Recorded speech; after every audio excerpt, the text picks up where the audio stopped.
আমার যমজ দুই মেয়ে যখন তারা 7 বছর বয়স, আমি তাদের সঙ্গে ঘুমাতে যাবার আগে প্রতি রাতেই মোটামুটি গল্প করতাম। একদিন আমার গল্প করতে ইচ্ছা করলো না, বরং আমার ইচ্ছা করলো ওদেরকে একটা কঠিন প্রশ্ন করব। 7 বছর বয়স, এই যে তাকে নার্চার করছি, ইসলাম বিষয়ে জানছে, পরিবার থেকে অনেক কিছু শিখছে, আসলে ওরা কতখানি কি শিখলো আমার হঠাৎ একদিন এক রাতে পরীক্ষা করতে ইচ্ছা করলো। এবং আমার মনে হচ্ছিল এই পরীক্ষাটা আমার নেওয়া উচিত হবে না, তারপরেও আমি না নিয়ে থাকতে পারছিলাম না, কেন জানি।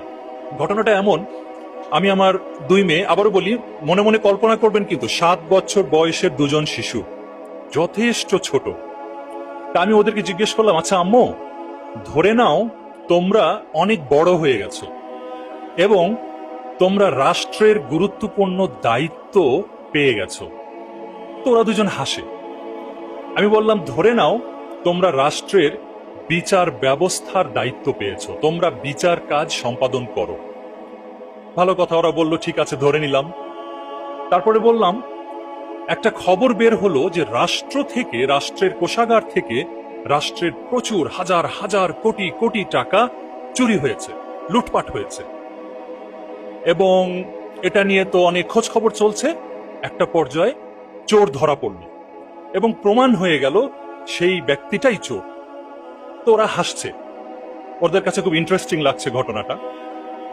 তা আমি বললাম, আম্মু, প্রমাণ হয়ে গেল যেই চোর ধরা পড়েছে সেই চোর আমি, তোমার আব্বু। তো ওরা তখন হেসে দিল, বলে, আব্বু তুমি তো চুরি করবা না।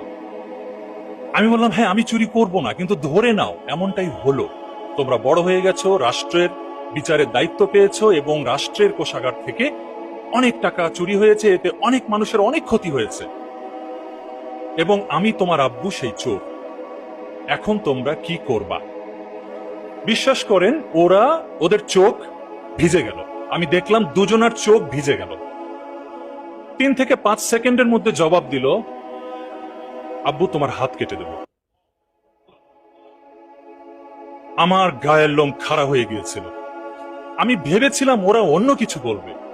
3 থেকে 5 সেকেন্ডের মধ্যে ওদের চোখ দিয়ে পানি পড়ছে আর বলছে, আব্বু তোমার হাত কেটে দেব।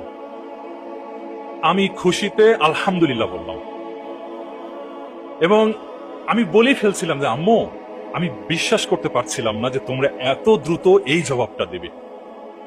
একটু পরে একটা টুইস্ট ঘটলো এবং এখানে শিশু সুলভ একটা আচরণ প্রকাশ পেল।